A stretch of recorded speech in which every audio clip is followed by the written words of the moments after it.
தற்போது கிடைத்துள்ள அண்மை செய்தியை பார்த்து வருகிறோம். நாகை மாவட்டம் கரியாப்பட்டினத்தில் தாவேக ஒன்றிய பொருளாளர் சக்திவேல் வீட்டிற்கு தீ வைக்கப்பட்டிருக்கிறது. இது குறித்தான அண்மை செய்தியை தற்போது பார்த்து வருகிறோம்.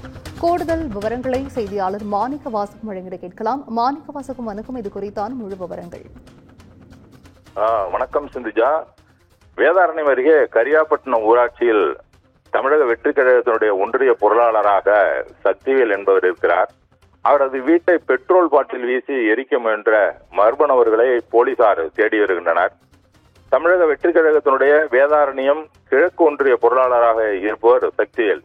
இவருக்கு சொந்தமான ஓட்டு வீட்டில் வசித்து வரும் நிலையில் இவருக்கும் ஒரு சிலருக்கும் நேற்று இரவு கரியாப்பட்டினம் கடைத்தெருவிலே தகராறு நடந்ததாக கூறப்படுகிறது. இந்நிலையில் இன்று அதிகாலை 4:30 மணிக்கு மர்ம நபர்கள் சக்திவேல் குடும்பத்தினர் நன்றாக தூங்கிக் கொண்டிருந்த நிலையிலே வீட்டிற்கு வெளியில் நிறுத்தி வைத்திருந்த அவரது இருசக்கர வாகனமான பல்சர் பைக்கை தீயிட்டு எரித்திருக்கின்றார்கள்.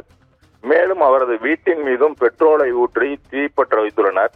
தீ மளமளவென எரிந்த நிலையில் வீட்டிலிருந்து பின்பக்கமாக வெளியே ஓடி வந்து சக்திவேல், அவரது தாய், அவரது மனைவி மற்றும் குழந்தைகள் தப்பித்து வெளியில் வந்த நிலையிலே மளமளவென எரிந்த தீயை தண்ணீரை ஊற்றி அணைத்திருக்கின்றார்கள்.